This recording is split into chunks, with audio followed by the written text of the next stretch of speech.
Good afternoon, friends. I welcome you all to this press conference, which is in continuation of the August 23rd one on important issues relating to the economy. To brief you about it, we have with us Honorable Minister for Finance and Corporate Affairs, Srimati Nirmala Sitharaman ji.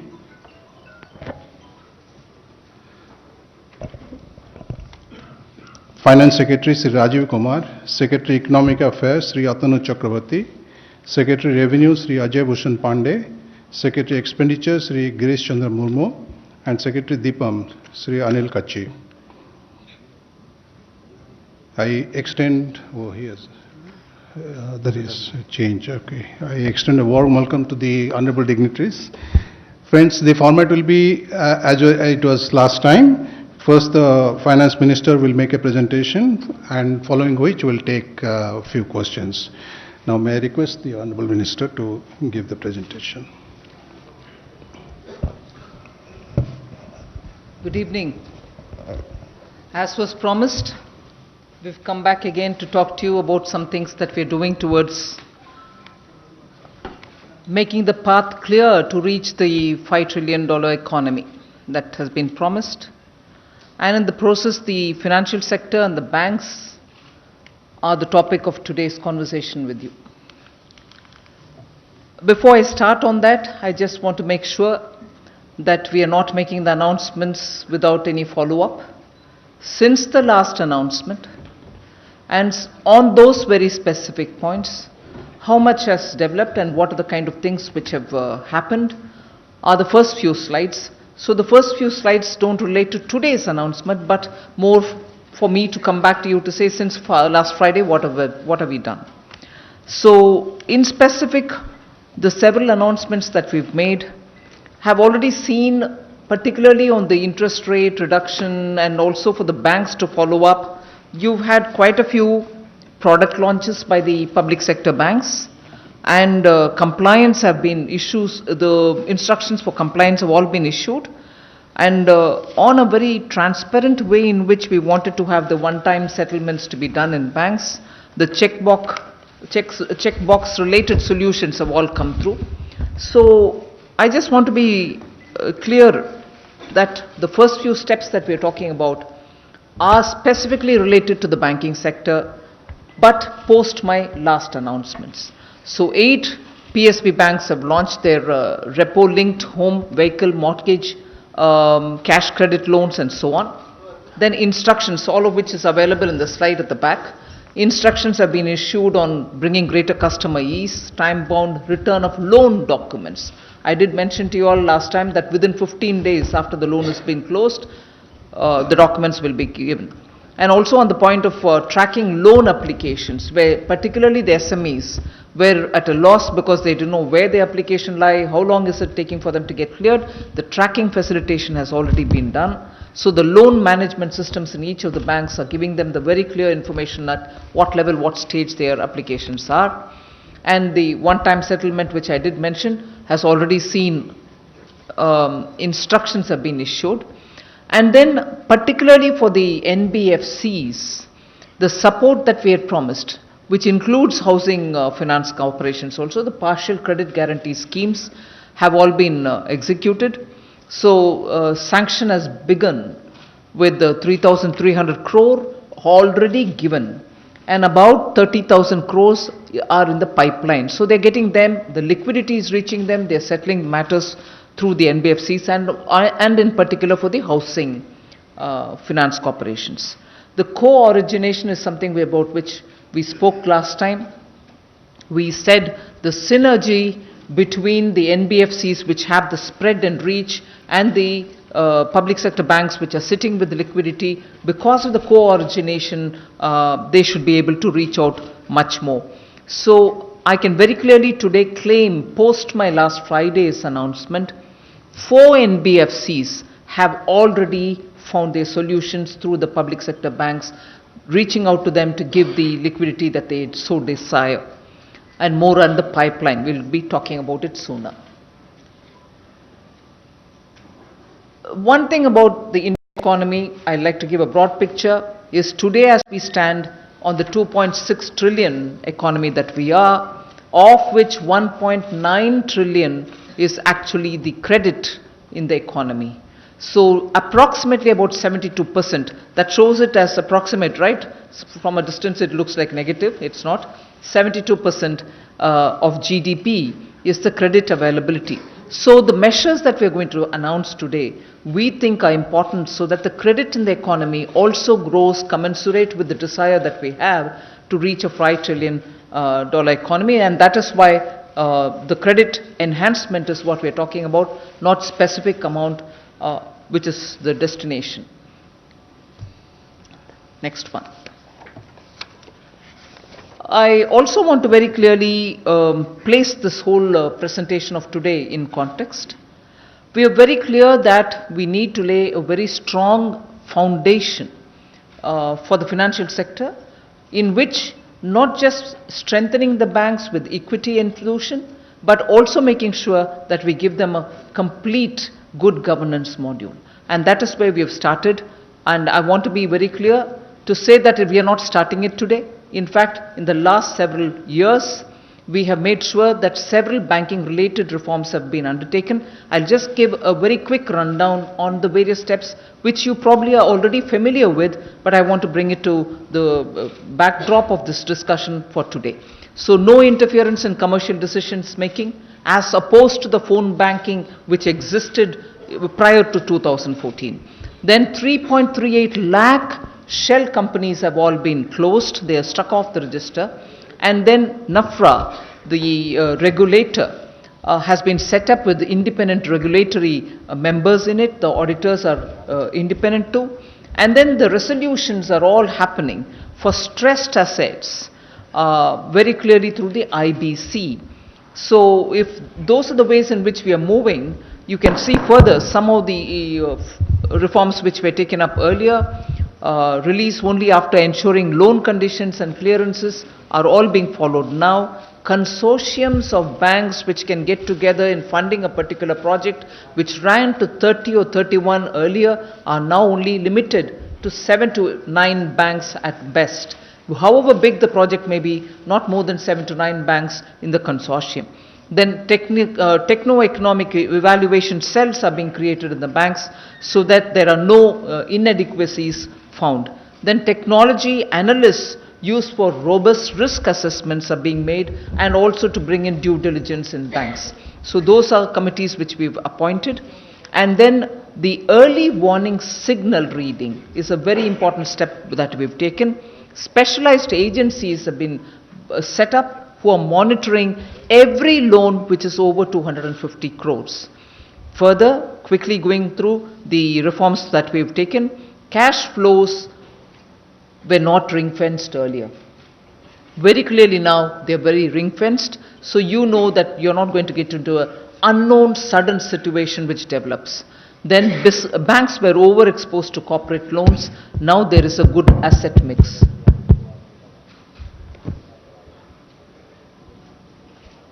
Sorry, is there some reminder being given anyway? Sanctioning and monitoring of big loans strictly separated so that there are no confusion between the authorities. And then quality of tier 1 capital also has been enhanced. Very importantly, stressed asset verticals are already created, as opposed to the inadequate slippage prevention mechanism, which really let us down in the previous years.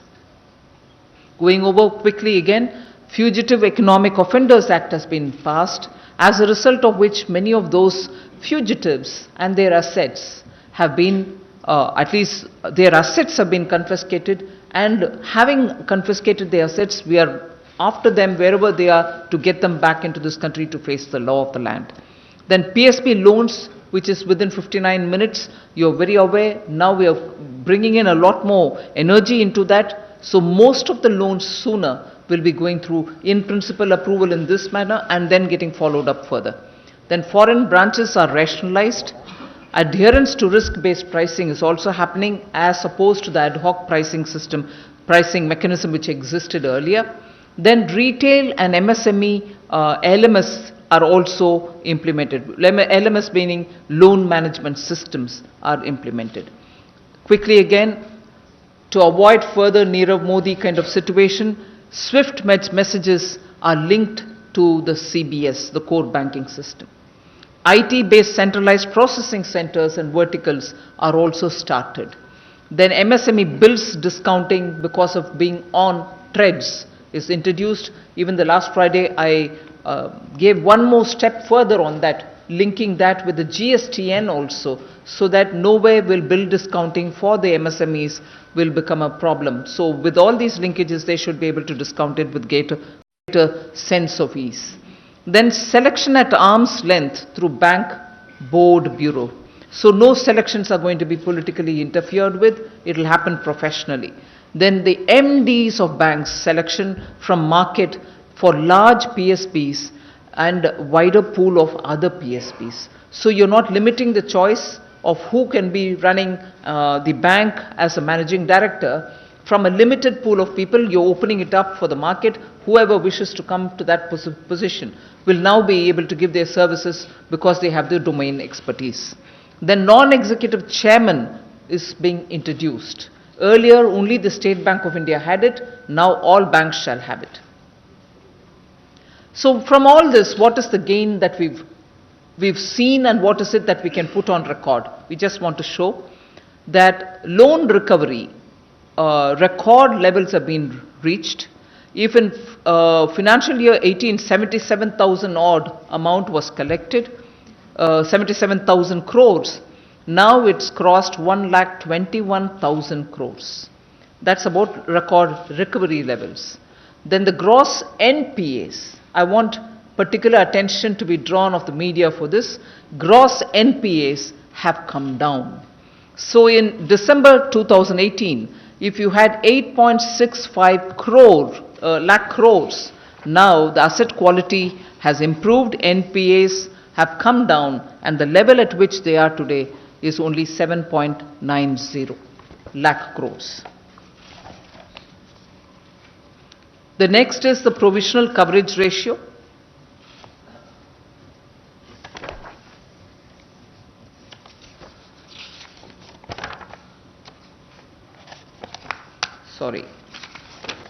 Provisional coverage ratio. You can see in the chart which is given, the highest in the last 7 years has happened, 75.3%. This is already existing under the NPA. Complementary is provided for, right? So highest level is being provided for by 75.3%. One particular thing I'd like to draw your attention on the gross NPAs is the figures come down from 8.65 lakh crores to 7.90 crores. I make it a point to repeat this because in the recent past I had seen reports which were misleading. I hope this picture clarifies the actuals for you. Enhanced profitability, again very important. Of a total 18 public sector banks, 6 public sector banks alone had enhanced profitability when we were talking about it in the fourth quarter of year ending 19. Whereas now, when we are talking about the first quarter of the financial year ending 20, we are talking about 14 public sector banks in profit, as against 2 in the financial year of 18. So of the 18 public sector banks, 14 are in profit earning situation.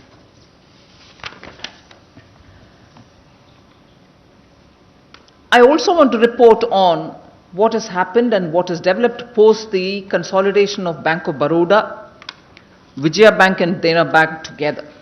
So what's the impact of that? What have we gained out of it? I just want to put that before you. We've actually had wide-ranging benefits. Wider offerings and enhanced customization has happened. Operations rationalized much more than before. Verticalization initiated. Very important, just no retrenchment of any staff. Very important again, Admin staffs have been redeployed for business, which means the core function of the business improves, and best practices were replicated everywhere. And when I say this, and I insist saying this, because if there was one feature which was very good in one of the three banks as regards human relation management, that was copied for the rest of them also. Similarly, when all of them came back together, every best practice which prevailed in this bank or that bank or the third bank were all replicated for everybody's benefit. So best practices of each bank has been absorbed for the collective gain. So that's very important there. So significantly in terms of numbers, if you want to say, the CASA growth has been robust post the merger. 6.9% has been increased, and when CASA grows, it's better for the bank because they have more liquidity and they have better credit availability for themselves.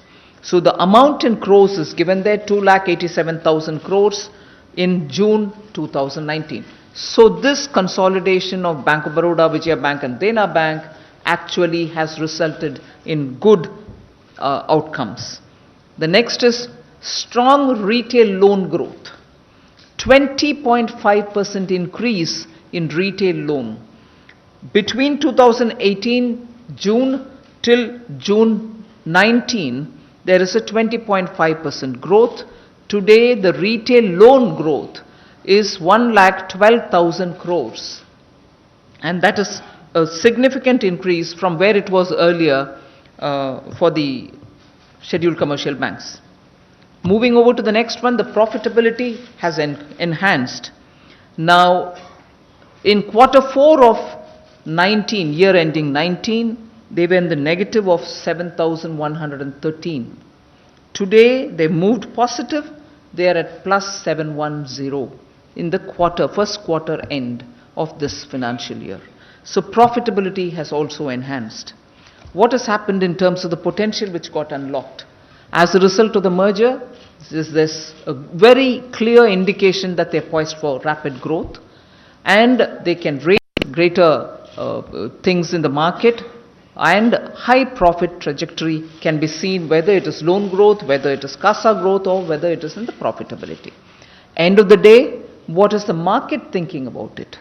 You have at least 38 market analysts who have come on to have one unanimous view that the market capitalization post this merger is expected to touch 51,000 by the time it is August 2020, from where it was 35,000 crores. So April 19 to 2020, within 1 year, that's a kind of improvement and outcome which has happened of the first merger that which took place, Bank of Baroda and so on.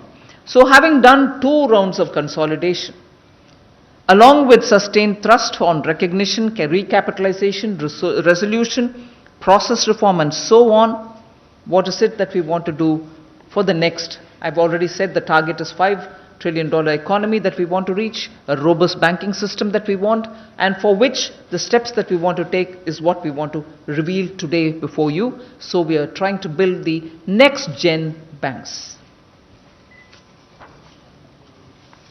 So unlocking the potential through consolidation. We are going to be talking a lot about consolidation. Big banks with enhanced capacity to increase credit, big economy, you need banks which can sustain that kind of a growth potential. And the trajectory has to be maintained from the point of view of the banking facility that we can provide for the people of India. Banks with strong national presence and global reach is what we want. Operational efficiencies gains to reduce cost of lending. So the scaling up will only allow them to have a lot more resources, and therefore the lending costs can come down, and therefore the blueprint that we're coming up with is going to help us towards building a $5 trillion economy. Enhanced risk appetite they can have. Thrust on next gen technology for banking. Technology is an important feature. You'll notice that further we talk about, we've given a lot of mind application for ensuring that the fintech that they operate with are all going to be such that no customer disruptions will happen, and enough attention will be taken towards bank and its consolidation. Wider offerings with enhanced customization and better ability to raise resources from the market. So we very quickly give you a complete picture of what kind of consolidation we are going to be doing. The first one, before I start, the large capacity of one bank, the technology-driven capacity of another, and the strong deposit franchise the third has, are all being brought together. So Punjab National Bank, Oriental Bank of Commerce, and United Bank will be brought together, and they shall form the second largest public sector bank with business of 17.95 lakh crores, which is at least approximately 1.5 times that of Punjab National Bank. So that will be the first one that we are talking about. The second largest branch network that is available in India will be of theirs, with 11,437 branches. So the first one that we are announcing is Punjab National Bank, Oriental Bank of Commerce, and United Bank. Three together. What will this give us? A high CASA and lending capacity combined in consolidated bank.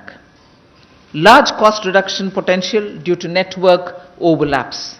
Cost saving and income opportunities for the joint ventures and subsidiaries. Most important, the point that I said earlier, we have taken clear care that the platform that they use are compatible.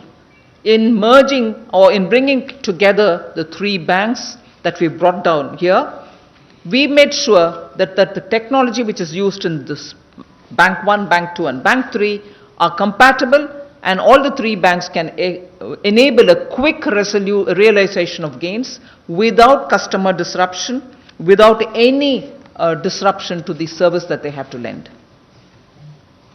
We go to this most important table. The indicators that I would draw your attention to are the CET1 ratio, the CRAR, which is the capital reserve ratio, and also to the net NPA ratio, the three above the category of employees, which is very important for you to notice. And all the three are very critical indicators to tell you that this consolidation in this particular case is absolutely healthy.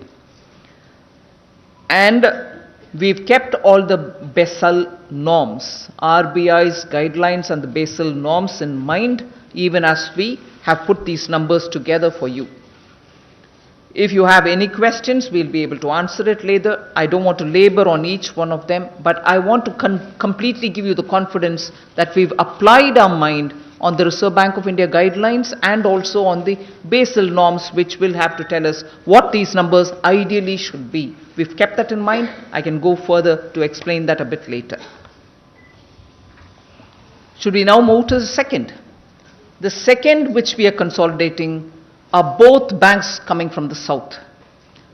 Canara Bank with Syndicate Bank. They will be the fourth largest PSB with business of 15.20 lakh crores, which means approximately 1.5 times more than the current size of the Canara Bank itself. Third largest branch network in India, they will hold, with 10,342 branches. Large cost reduction potential exists due to the network overlaps. Similar culture to enable smooth consolidation because they come from the same region.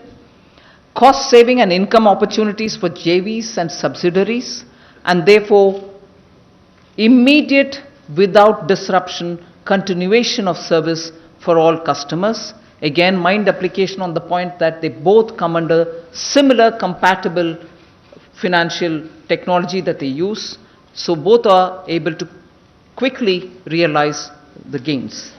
Now the indicators which you will be interested in, again something which I would want your attention to be drawn on: CET1 ratio, net NPA ratio, and also the capital requirement, adequacy requirement ratio, all of which are given here and absolutely tick marked from the point of view of Basel norm and also from Reserve Bank of India guidelines. All three meet more than the ideal situation. We go over to the third one,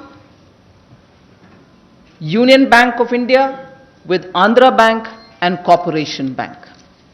This shall now become the fifth largest public sector bank with business of 14.59 lakh crores, approximately 2 times the size of Union Bank of India. Fourth largest bank in terms of network of branches with about 9,609 branches.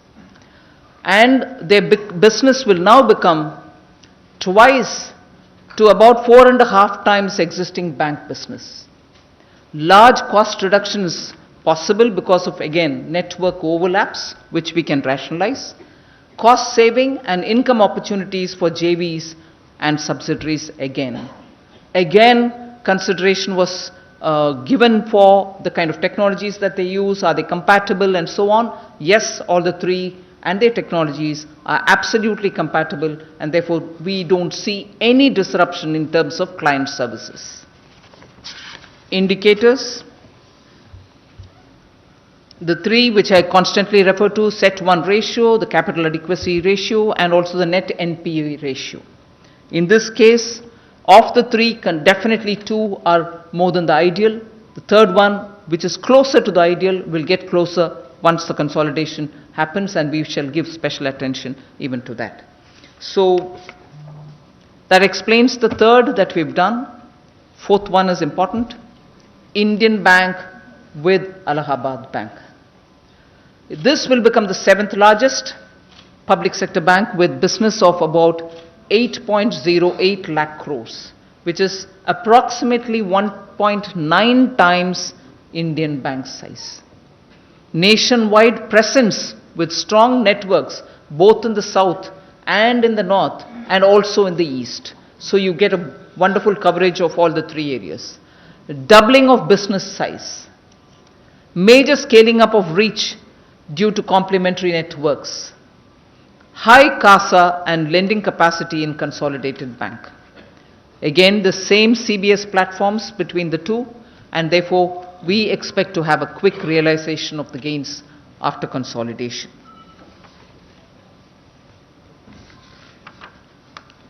The indicators, very clearly, all three are very clearly above board, very much above the ideal that we have. So it's worth noting that the strength is only getting consolidated of these two banks. So with all this said, we have very clearly explained what are the things that we're doing towards bank and consolidation. I want you to particularly give attention to this particular table. So what is it that you're going to have? The anchor bank will be Punjab National Bank in the first merger that I announced, where the amalgamating banks are Oriental Bank of Commerce, United Bank of India. Business size is 17.94 lakhs. PSB rank by size would be second, and the particular computer networking, fintech networking is Finacle. Similar, Canara Bank and Syndicate Bank coming together gives us a bank size of 15.2 lakh crores, becoming the 4th largest. iFlex is the system that they use. Union Bank of India together with Andhra Bank and Corporation Bank will become the 5th largest of the banks, public sector banks, with 14.59 lakh crores for their business size. Then Indian Bank with Allahabad Bank reaches the business size of 8.08 lakh crores, will be the 7th largest bank.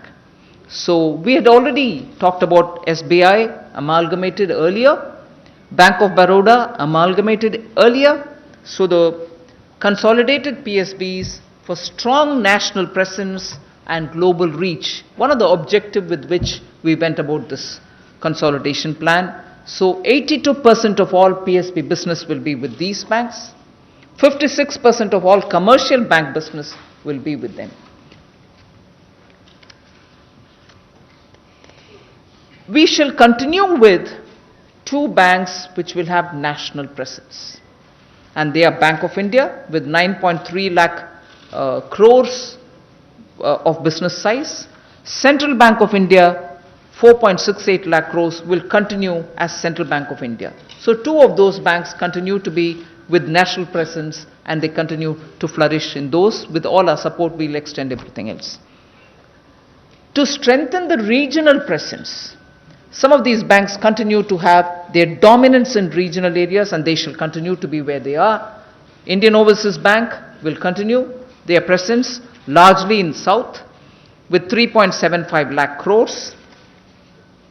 UCO Bank with their presence in the East will continue with 3.17 lakh crores presence.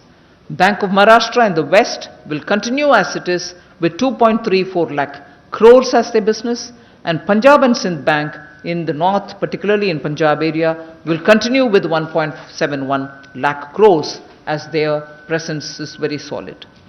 Now, this is something which is a tally which you need to notice. In 2017, when there were 27 public sector banks, today, after today's announcement, this comes down to 12 only. So 12 solidly present, well consolidated, energized, adequately capital endowed banks will now operate to target our 5 trillion economy and give the necessary support for the banking facilities which is so required by our customers today.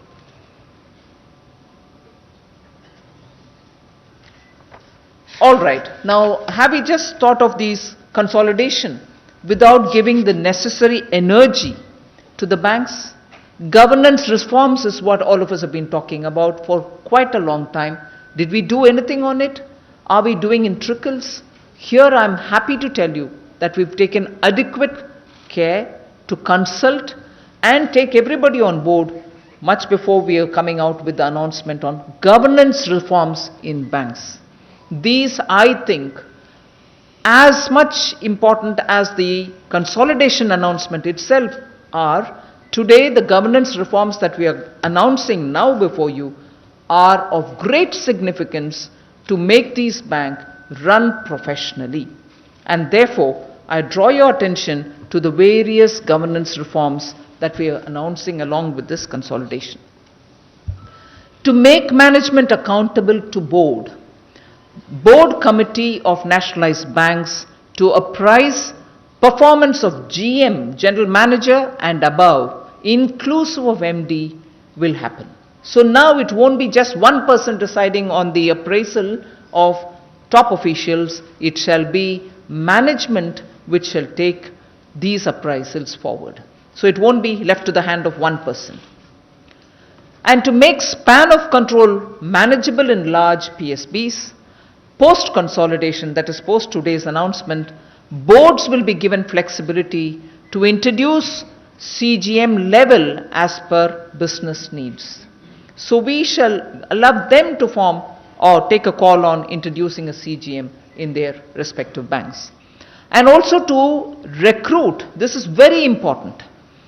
Just only State Bank of India probably very recently had this, but to recruit chief risk officer from the market at market-linked compensations. At market-linked compensation, but not on salaries decided by government. You will have specialized risk officers from the market deciding on what the bank spread of its activity will be, and they will be adequately empowered to take a call on the decisions of the bank. And then to enable a succession planning, boards to decide on a system of individual development plans for all senior executive positions. What would this mean? It would mean that for each of the senior level position, there will be a set of 2 or 3 people who will also be built so that they get expertise in that area and be ready to, if there is a need, be able to take that position on. Of course, there will be yet another process of recruitment and selection, but at least we will be building capacity so that you have greater number of people who are with specialized skills and experience. So we are at this time itself giving enough material and freedom for them to have a succession planning within banks' boards. To ensure sufficient tenure, boards given flexibility to prescribe residual service of 2 years of appointment of GM and above. So nobody gets appointed for just a month or 2 because they are senior most, but they will, once appointed, be there at least for 2 years, so that there's a sense of continuity, and by the time they get to doing something, they're not going to go away. So these are some of the serious governance reforms that we want to bring in. In again, bringing another set of reforms, we want to make sure that the bank's board committee system itself gets strengthened. So flexibility is being given to boards of large public sector banks to enhance sitting fees for non-official directors.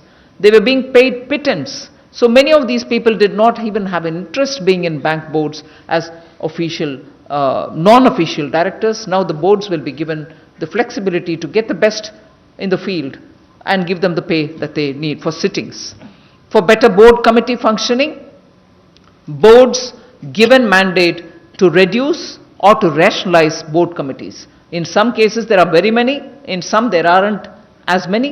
So they will be given the complete power to decide what the size should be ideally for them.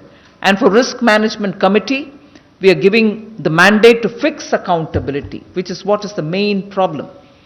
For compliance of risk appetite framework, that is where we are also getting somebody from the market with adequate remuneration, and they will be given enough veto power to take a decision or to veto a decision from being taken. Longer term for directors on management committee boards, because most often, as I said earlier, they spend a short period. By the time they can effectively understand and do something, they're gone. So we are giving them longer term.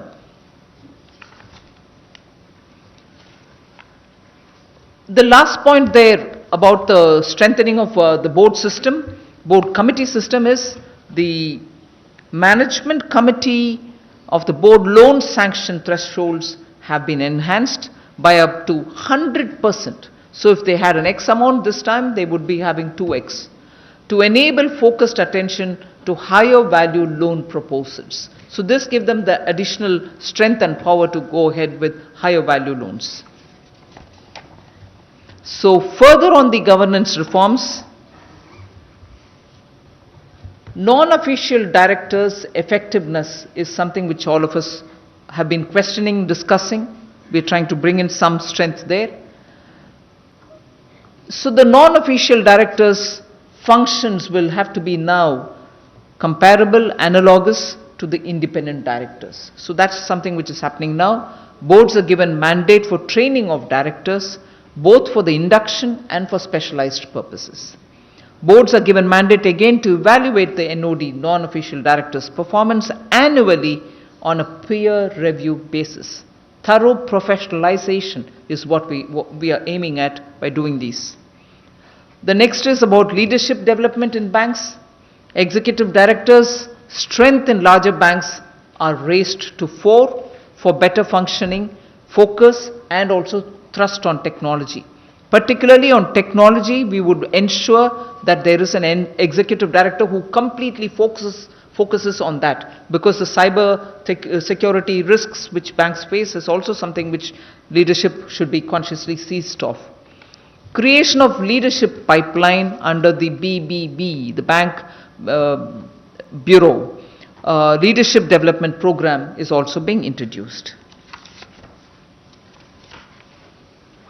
So with all this, the public sector bank and their drive, we are going through a wide-ranging reforms. Financially stronger PSBs are the ones which we are aiming at. Remember, please recall that in the budget we had made a provision of 70,000 crores. Well-provisioned PSBs, 14 already in profit. We'd like all of them to do well. Then technology-driven banking is what is the emphasis on today. Scale and synergy will be acquired because of the consolidation that we've done today, and governance is also getting strengthened, professionalized, and independence given to them to function.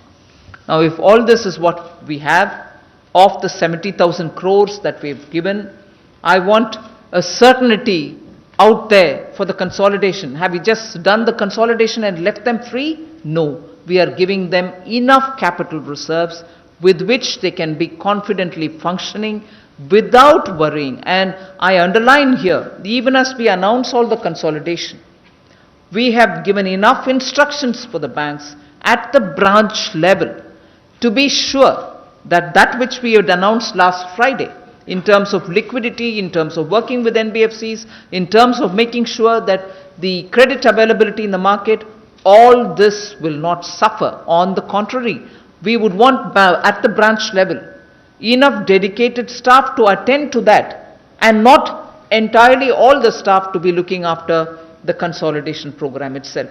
So that has been very clearly instructed to the banks. We expect them to dedicate their staff to make sure last Friday's announcement as regards liquidity, availability of credit, reaching out to customers, reaching out to NBFCs, all happen without any disruption. So those dedicated to take care of smoothing out these consolidation will be completely dedicated for this purpose without having that suffer. So a rough, absolutely approximated number of what we would like to infuse with these banks. Punjab National Bank will get something around 16,000 crores. I just want one rider, one clause to be put here. These are approximate amounts. We will obviously tailor-make them according to the banks and the requirement, which will be discussed with the banks at that level. But here we are just giving you a broad indicator. Don't hold us on to this amount to the last digit. So Union Bank of India would get 11,700. Bank of Baroda will get 7,000. Although that was an earlier tranche of consolidation, we still support them. Canara Bank gets 6,500. Approximately all of them. Indian Bank 2,500. Now, does that mean we forget those which are existing in the regions? Not at all. Indian Overseas Bank, we think about 3,800 crores. Central Bank of India, 3,300 crores. UCO Bank, 2,100 crores. And United Bank of India, 1,600 crores. And Punjab and Sindh Bank, 750 crores. Now, these are not to take care of just the consolidation related work, most of which is already provided for. This is aimed at growth. This is aimed at reaching out to the market, reaching out to the customers for growth purposes. So these are amounts which are being given and provided to these banks which are getting consolidated to aim at growth and growth only. So consolidation is not being enabled through this, but these are growth driven. So I think we've given you a broad picture of what we wanted to announce today. We want strong financial system, and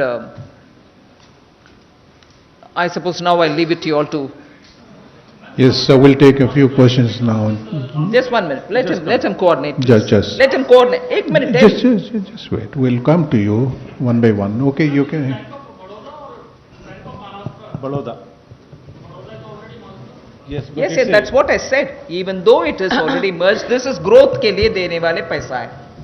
Consolidation basis नहीं है. Let's go systematically. Yes, you can start.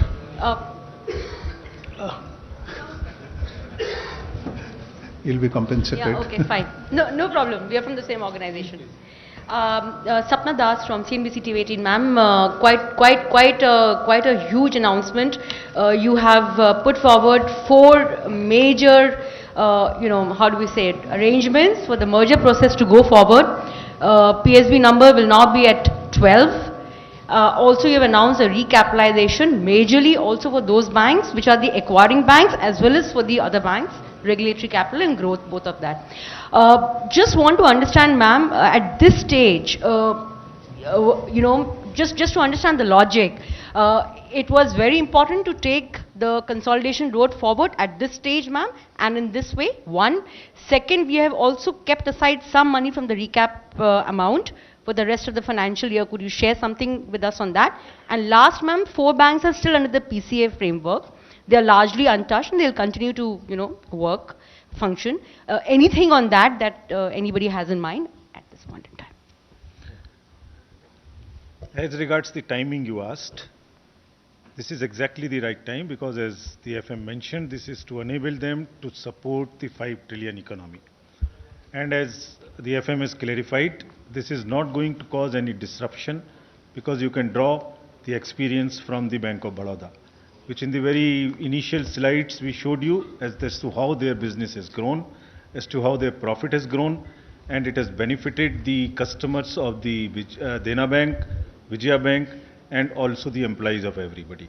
So what we will ensure, as the FM again mentioned in the last capital slide, that the disruption will not be there, anchor banks will do their work, and the period of making it effective will be fixed up in consultation with the banks when their boards take the decision.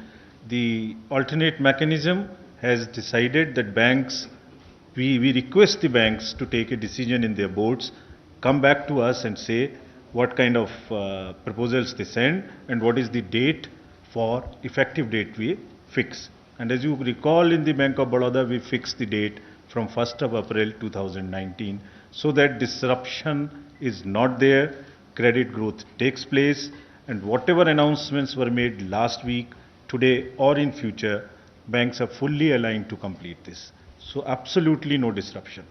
And the entire figure which is here, you are making 6 very, very large banks, global banks, and 2 national banks and 4 regional banks.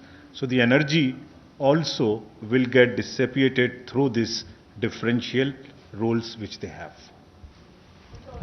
Yes. The business size, as we have shown, determines as to they can now have to look and have global aspirations. They are the banks which have the global reach also.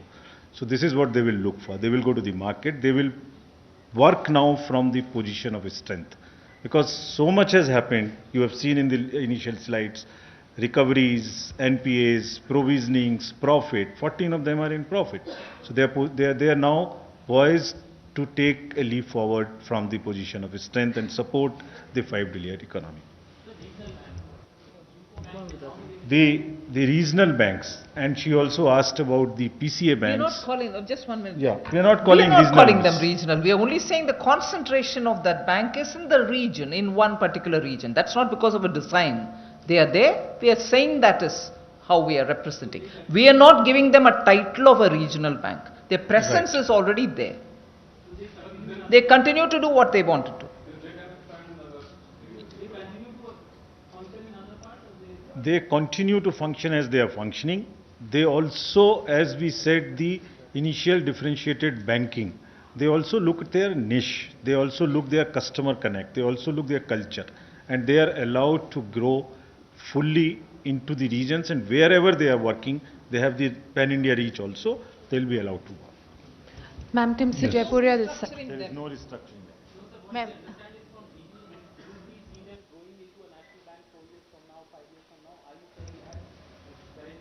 So, every one of them now, the consolidation part being over, will be given full flexibility to grow as per their strength and their niche area and their expertise. They have all the options available of a differentiated banking, which they decide as per their own genius and grow, and they will be fully supported in growing. Ma'am, Timsi Jaipuria. Nothing restricts them. Ma'am, Timsi this side from CNBC TV 18. Is there a timeline that has been given to the banks, to the 4 mergers, that they should come back to the government by this, to whether they are ready or not for the merger proposal to make that effective date? Also, what happens to the recap amount? What is the roadmap to utilize that amount which was earmarked in the budget and right now? There is a defined process. The process will run now. It is only the alternate mechanism which has taken a decision. Each bank, acquiring bank and the acquired bank, will go back to their boards, take the decision in their boards as they like. They'll come back to us. After that, we'll consult the RBI at 2 stages. After consultation, the scheme of amalgamation will be made, and thereafter only the date, effective date, will be decided in consultation with the banks as per their wish. But you don't have a timeline by say next 2 months, all this process will be The banks' boards are independent agencies, independent entities. They will take this decision. And as about the capital has been provided already. After the board's assessments, as the FM mentioned, these are not the confirmed, they are approximate figures. It is because they will come back to us after assessment in their boards, and we'll respect that. Okay. Yes. Please. Ma'am, I'm Rima Sharma from Pratibimba Live. This is a channel from Assam. So you visit recently Assam. Today, after giving a big announcement, I have a small question for you. Under composition scheme, you already lower the tax regime for Northeast and other hill states. So, but still that MSME are suffering a lot. Do you have any further plan to lower the tax? That's something to do with the GST.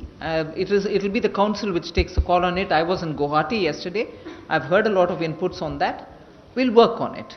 Ma'am मैं Lakshman CNBC आवाज़ से जिस तरीके से आपने पिछले दिनों जो मर्जर हुए थे उसमें आपने बताया कि उसमें किसी भी तरह की कोई छंटनी नहीं होती, यानी किसी का एम्प्लॉयमेंट नहीं गया था। क्या इस मर्जर में भी किसी भी तरह के कोई छंटनी नहीं होगी, रिट्रेचमेंट नहीं होगा, इस बात की गारंटी आप देती हैं? और दूसरी बात कि जितने भी मर्जर आपने 4 ग्रुप में किए हैं उनमें से हर एक बैंक ऐसा है जिसका NPA अपने लीड बैंक से करीब 25% 30% ज़्यादा है, तो इससे जो कंबाइंड बैंक निकल कर आएगा उसके NPA पर असर पड़ेगा? देखिए, एक तो आपने जो बैंक अमलगमेट हो रहे हैं और जो अमलगमेट होने जा रहे हैं उनके NPAs के विषय में बात किया। FM ने आपको लगातार जो स्लाइड्स दिखाई थी उसमें दिखाया था उनकी CET1 के रेशियोज, उनके CAR और उनके NNPA, वो 3 उसके रेशियोज हैं जो 10.875 से CRRA होना चाहिए ऊपर, 7 से ऊपर CET1 होना चाहिए और 6% से नीचे एज पर द रेगुलेशन उनके NPA होने चाहिए। Most of them were there and the capital which has been given to both the banks, जो एक्वायर कर रहे हैं वो और जो एक्वायर हो रहे हैं, दोनों के अमलगमेटेड एंटिटी में ये तीनों parameter along with this capital और जो रिकवरी की स्पीड है और जो IBC में अभी केसेस हैं उन सब के बेसिस पर वो पूरे रेगुलेटरी नॉर्म्स को फॉलो करेंगे एंड वी आर कमिटेड कि वो फॉलो करते रहें। और आपको ये भी ज्ञात होना चाहिए कि जो रेगुलेटरी नॉर्म्स हैं वो हम अभी बेसल से भी 1% ऊपर मेंटेन कर रहे हैं। देयरफॉर हम वन ऑफ द बेस्ट बनाना चाहते हैं और 1% ऊपर हम मेंटेन कर रहे हैं। Yes. On retrenchment, you're not Sir, the retrenchment, देखिए ये पूरे अमलगमेशन के प्रोसेस से, जैसा FM साहब ने आपको बताया, आप अगर स्टेट बैंक हमने 27 से घटा के 12 कर रहे हैं, वो आज तक किसी का भी रिट्रेंचमेंट नहीं हुआ है और होने का चांस भी नहीं है। दूसरी बात, उनकी जो एम्प्लॉयमेंट की और जो HR की जो बेनिफिट्स हैं वो और इम्प्रूव हो रहे हैं। जो तीनों या दोनों के कॉम्बिनेशन है उनमें जो भी बेस्ट है वो उसमें आ जाएगा। इसलिए ना सर्विस कंडीशंस होंगी बल्कि जो सर्विस कंडीशन से इंप्रूव भी हो रही हैं और ट्रांसफर्स की भी मोबिलिटी बढ़ रही है उनकी। यानी अगर जब रीच बढ़ गया तो एक रीजन से दूसरे रीजन में जाने की भी संभावना अपने पॉलिसीज के हिसाब से बढ़ रही है। और हम ये खास तौर से इंश्योर करेंगे कि किसी भी एम्प्लॉय को किसी भी स्टेज में इससे सिर्फ बेटर ही हो सकता है, नुकसान नहीं हो सकता। Ma'am, I'm Ashutosh from BTVI News Channel here, ma'am. My question is that the government has already announced a lot of reforms as far as the banking is concerned. Going forward, ma'am, is there any plan also for the government to bring down the government stake in public sector banks? Also, ma'am, very importantly, one segment of bank customers, that is home buyers, are already suffering a lot. By when can we expect measures on that front? FM ने पिछले Friday को आपको announce किया था, जो urban development ministry है, ministry of ऊपा, वो real estate और होम बायर्स के संबंध में अपने कंसल्टेशंस कर रही है। हम लोगों ने भी विषय किया था, वो अपने प्रपोजल्स बना रहे हैं और उसके विषय में वो अपने प्रस्तावों को फाइनलाइज करेंगे। जहां तक गवर्नमेंट स्टेक की आपने बात कही, नेशनलाइज्ड बैंक्स में एज पर दी एक्ट हमें 51% रखना है और जो पब्लिक सेक्टर बैंक्स हैं उनकी बहुत बड़ी भूमिका है देश में। दूर दराज में है, देहात में है, मुद्रा में है, फाइनेंशियल इंस्टीट्यूशंस में है। तो बैंकिंग की पूरी दशा और दिशा और गंतव्य तीनों चेंज हो रहे हैं। दशा आपने देखा, आपको FM ने दिखाया कि कितने सारे रिफॉर्म से दशा हुई जाकि पीछे की तरफ ना जा सकें जो गलतियां हुई। दिशा फाइनेंशियल इंक्लूजन से जनधन, मुद्रा, PM सुरक्षा बीमा योजना, PM जीवन ज्योति बीमा योजना, वो दिशा उसमें उधर भी जा रही है और गंतव्य है कि ये पूरी फाइनेंशियली इंक्लूसिव सोसाइटी बने, और जैसा जनधन 2 में दिखाया गया था, अब हर घर में अकाउंट नहीं बल्कि हर एडल्ट का अकाउंट हो और हर 5 किलोमीटर में एक वो हो, तो दशा, दिशा और गंतव्य तीनों, और from position of strength. Somesh from Business Standard. One question, out of the 18 public sector banks, 12 have been announced to be merged. Does it mean that the rest of the 6 won't be merged going ahead? And second, if you can explain the rationale behind these mergers, because in some of the mergers there are 3 banks which will be clubbed, in some there will be 2 banks which will be clubbed. So how have you clubbed these banks? There are 4-5 major principles in the merger, which the FM has shown you in the slide when on the unlocking the benefits. The first and foremost is that there should not be any disruption for the customer. Therefore, they should be on the same technological platform. So either on Finacle or on banks or on iFlag. So that is first. Secondly, they should benefit from the scale and from the synergy in terms of the CASA and in terms of their reach. As you saw that the number of branches, so number of employees, cultural affinity, all those factors have been taken into account to ensure one thing, that you are just not merging them for the sake of merging. You are not merging any weak with any strong. You are merging commercially, economically viable entities, compatible entities, to make 6 very, very, very strong bank, 2 strong national bank can aspire to become again join the first 6, and then again 4 banks with regional reach which can again aspire to become go to the higher ladder. But as of now, no further. This roadmap is final. This roadmap as of now is final. But their boards are always independent to take call, but there is nothing. They are all, 12 is the right number, which should remain.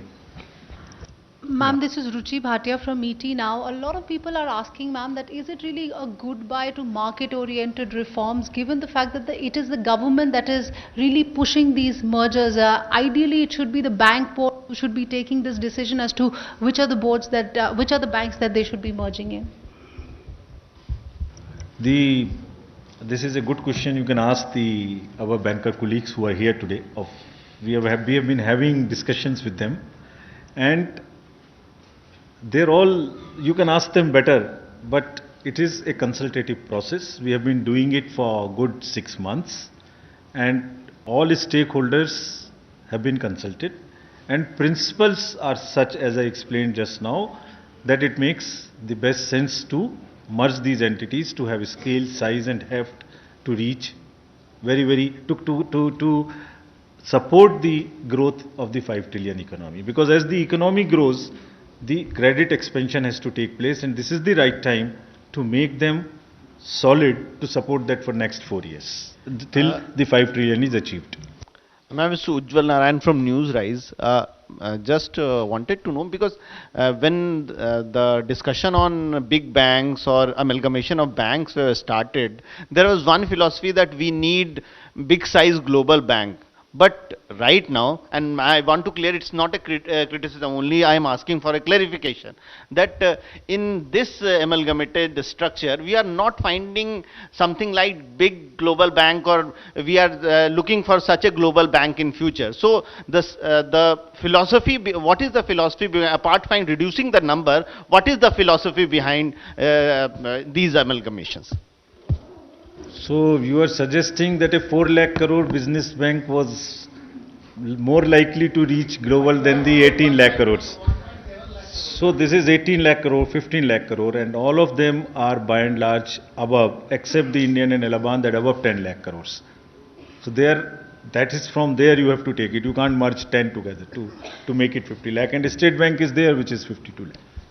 Sir, Asim CNBC Awaaz से मेरा सवाल है, 2017 में आपके पास 27 bank थे, अब घट करके 12 रह गए, जिसमें से 4 रीजनल बैंक कही है जिनकी लिमिटेड है. तो आपको लगता नहीं है कि कस्टमर्स के लिए ऑप्शन जो है काफ़ी लिमिटेड हो गया, कंपटीशन नहीं रहेगा उनके लिए, डिफरेंट प्रोडक्ट्स उनको जो मिल रहे थे वो नहीं मिलेंगे पर कस्टमर से पॉइंट ऑफ व्यू? एक्चुअली ये बिल्कुल रिवर्स है. कस्टमर्स को रीच बहुत ज़्यादा इससे बढ़ने वाली है। मैं आपको एक्सप्लेन करता हूं किस तरीके से। इन सब के प्रोक्योरमेंट्स हैं, इन सब की सर्विसेज हैं, इन सब की पासबुक्स हैं, इन सब के एटीएम्स हैं, इन सब की टेक्नोलॉजीज हैं। इसमें अगर बैंक की कैपेसिटी बढ़ी है तो इसमें इन्वेस्टमेंट्स और फास्ट होंगे। और जैसे एफएम साहब ने कहा कि कस्टमर का बिल्कुल भी डिसरप्शन ना हो, जैसे कि पहले बैंक ऑफ बड़ौदा के केस में नहीं हुआ और इमीडिएटली देना बैंक के कस्टमर्स को क्रेडिट मिलने लग गया पीसीए से बाहर आने की वजह से। इन सब में भी उनको और सुविधा मिलने वाली है। एक जगह के बदले बहुत सारी ब्रांचेज उनकी बढ़ने वाली हैं।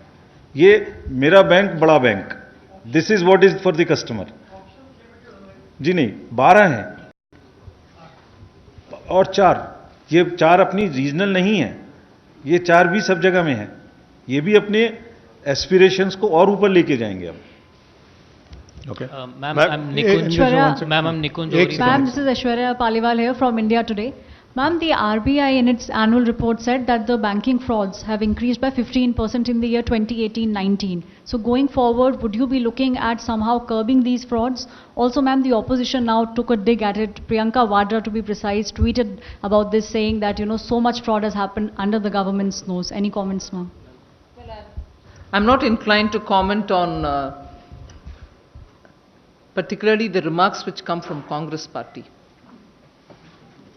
Because if bank frauds became an institutional or became an assumption for the Indian citizen saying bank frauds happen, it's thanks to the Congress. The first slide that I showed you about telephone banking is completely a Congress ka deen. And use a mix of English and Hindi on that. And till today, the burden of NPAs because of indiscreet lending by the then dispensation is what is bogging our banks down even today. So it's very well for them to, in passing, comment a lot of things. If only they can stand up and account for the misconduct which happened during their time in messing up with banks. And many of these fugitives who we are trying to get back were encouraged during their times. So I think they should think twice before they even comment on anything which is happening now, which is happening for the good of institutions in the long run. Ma'am, Ma'am, I'm Nikunj from Bloomberg Quint. You've shared the capital infusion figures in your presentation, and you've said that those are approximate. Does that mean the entire 70,000 crore that has been budgeted for this year would be infused in all these merged banks and the other banks at one go, and the government would be open to infusing more capital in public sector banks if need arises, since the government has received a big dividend this year from the RBI? Much before I ask the Secretary to go into the details, what has been received from the RBI? I've said it somewhere else yesterday too. The government will take a call on how to use it. I would first want this question to be delinked on that ground. And ma'am, Amir who can I answer this? The 70,000 as you said, and further capital you said. FM has already said government is fully committed to make these banks absolutely robust and ready for supporting a growth required for 5 trillion economy. Having said that, we do not, as you have seen the fundamentals, we do not see any reason that it should exceed 70,000. Thirdly, the number approximate are almost the same numbers, except that it is not being set final because boards have to come back and tell us their assessment. Otherwise, these are almost the indicative numbers. मेरा सवाल आमिर, मैं news nation से हूं। मेरा सवाल थोड़ा सा जुड़ा हुआ पहले से भी जो अभी पूछा था। सवाल ये था कि 15% जो है नकदी का इस्तेमाल जो है वो बढ़ गया आरबीआई की रिपोर्ट में जो कल पेश हुई थी। दूसरा ये कि 17% नकदी का इस्तेमाल, 15% करीब धोखाधड़ी के मामले जो साइबर धोखाधड़ी के मामले जो है वो बढ़ गए हैं। क्या आपको लगता है कि पीएसबी बैंक्स जो है, पीएसबीज जो है, इसकी रोकथाम कर पाएंगे? क्योंकि उसमें सबसे ज्यादा आंकड़े जो हैं वो पीएसबी बैंक के माने जा रहे थे। और क्या आगे भी मर्जर होंगे कुछ बैंक के? 2 सवाल।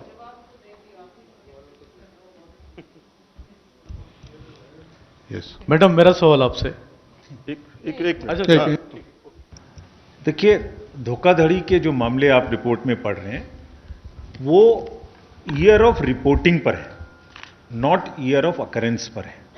आप कृपया करके उसमें रिपोर्ट में देखें कि वो लोन कब दिए गए थे और कब के वो फ्रॉड थे, कब डाइवर्जन थे।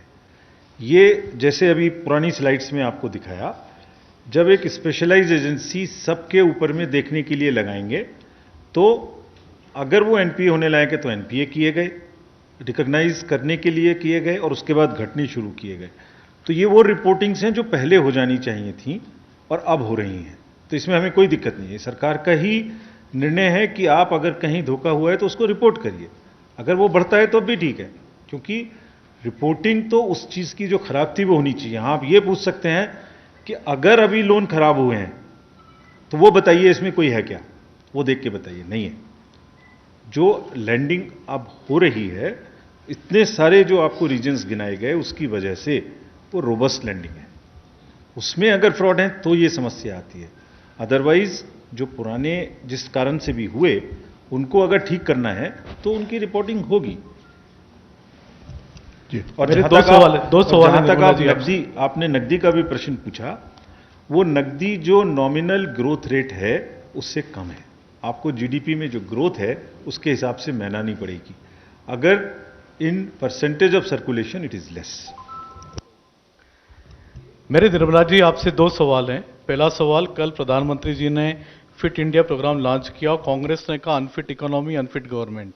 दूसरा सवाल था, कांग्रेस ने आरबीआई को से आपने जो पैसा लिया उस पर कहा कि देश की जनता का इमरजेंसी का जो पैसा, इमरजेंसी फंडिंग का जो पैसा होता है आरबीआई के पास, वो सरकार ने ले लिया।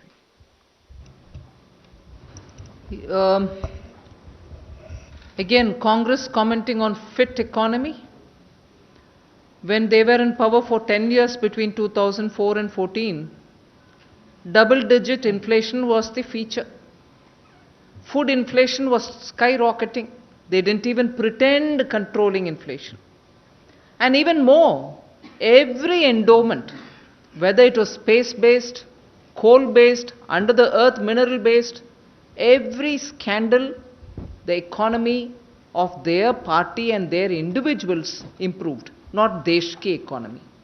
इसलिए इकोनॉमी के ऊपर कांग्रेस कॉमन करने से पहले वो जरा उनके ही अपने फिनांस पूर्व वित्त मंत्री गण जितने भी हैं उनसे थोड़ा एडवाइस लें, बात बाद में करें। वो प्रश्न एक है। दूसरा, सरप्लस फ्रॉम रिजर्व बैंक, ये भी मुझे आश्चर्यजनक लगता है कि कांग्रेस पार्टी इसके ऊपर भी बिना सोचे समझे टिप्पणी करते रह रहे हैं। सरप्लस निकलता है after taking care of, after providing for any emergency situation. और वो कमिटी जो रिजर्व बैंक ने अपॉइंट किया एक्सपर्ट्स के, वो एक फॉर्मुलेशन देते हैं कि प्रोविजन दे दो सब इमरजेंसी सिचुएशन के लिए। वो फाइनेंशियल इमरजेंसी हो सकता है, कुछ और इमरजेंसी हो सकता है। वो सब का प्रोविजनिंग करने के बाद जितनी भी सरप्लस है उसमें से कितने दे सकते हैं, ये कमेंट वो कमेटी करती है, फॉर्मुलेशन। वो फॉर्मुलेशन को अमाउंट में रिजर्व बैंक उनका करंट पोजीशन के आधारित करते हैं। इसीलिए बिना प्रोविजन पूरे उनके खजाने से हम सरकार नहीं लिए। वो कमेटी उनका है, निर्णय उनका है और तय करते हैं उनके करंट सिचुएशन को बेसिस करते हुए। उसमें सभी रिस्क का प्रोविजन होता है, चाहे वो मार्केट रिस्क हो, फिनेंशियल रिस्क हो, क्रेडिट रिस्क हो, उन सब का प्रोविजनिंग होने के बाद ही सरप्लस तय करते हैं। सो कांग्रेस पार्टी जरूर कमेंट करें, जरूर सरकार को क्रिटिसाइज करें, मगर थोड़ा होमवर्क करने के बाद करें। Yes. Ma'am, good evening. Sunny Verma from the Indian Express. Ma'am, the present government has taken a lot of market-friendly measures, reforms to promote market. In the banking sector, didn't you think of, say, strategic investment in banks or privatization of, denationalization of banks as a better idea compared to amalgamation? It was recently tried in the case of IDBI Bank. Former finance minister had argued about it. So just wanted your thoughts on this aspect. At the moment when we are looking at strengthening the Indian financial system, strengthening, keeping in mind the trajectory with which we have to grow to achieve a $5 trillion economy, we thought this is the best route after due consultation, and that's why we've gone this route. तो ma'am मैं Aruna NTV से। Ma'am आपने कहा था कि banks को risk managers hire करने चाहिए, आपने कहा था उनको बहुत पावर्स भी दिए जाएंगे।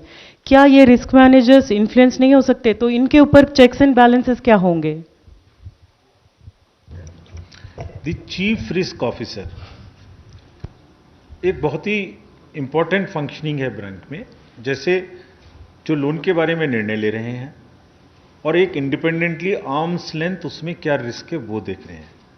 तो चीफ रिस्क ऑफिसर की जो एक पोजीशन है, जो रिस्क असेसमेंट करते हैं on each loan, on the tenure and everything, it is at arms length, and therefore it is in the best practice that you have a very independent, very strong view coming from an independent risk officer rather than coming only from those who are assessing the proposals, who are doing the appraisals. So this is a role separation amongst the two, and it's like an audit being done of my works. Somebody looks it separately saying, this is what you have done right, this is what you have done.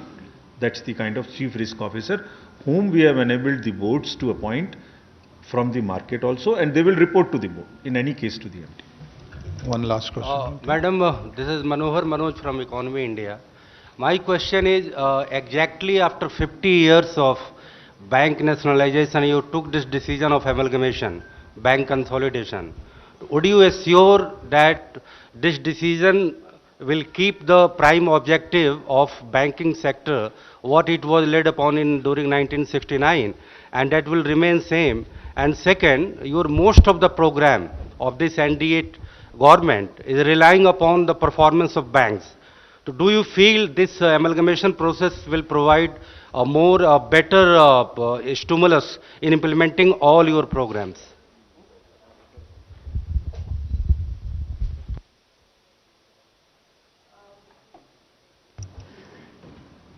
I have a little difficulty in the way you framed your question. I don't know if you intended it to be so or what. Bank nationalization happened at a time when India was still a completely socialistic, licensed quota Raj India. Today we are looking at an India which is far more open, which is far more trying to ensure that economy gets a lot of boost. The priority of lending and also the priority of boosting the economy is far different from what it was earlier. And still with the government ownership, if there is a way in which banks can have that consolidated strength and a global reach, we can achieve that by doing this amalgamation. And that is why we've done this. So the original intent of nationalization and the current intent have several things in common, but they also have some differences. We need to appreciate that. Who's asking? I am Shikha from राष्ट्रीय संस्कृति. Yes. Sir, madam ये से भी है मेरा ये अनुरोध और सचिवों से भी अनुरोध है सर, ये बैंकों का जो विलय हुआ है इससे बैंक कर्मचारियों में अविश्वास बढ़ा है, उथल पुथल की स्थिति आई है, कोई ऐसा है तो क्या वित्त मंत्रालय ने कोई ऐसी परियोजना तैयार की है कि जिससे उनका विश्वास बहाल हो सके? ये आपका एजम्पशन यहाँ बैठकर की ऐसी कोई उथल पुथल आई है, मुझे नहीं लगता कि ये, अच्छा अगर आई है तो मुझे अभी मालूम नहीं है, हो सकता है आपको हो, पहली बात। Thank you very much ladies and gentleman. Just one second.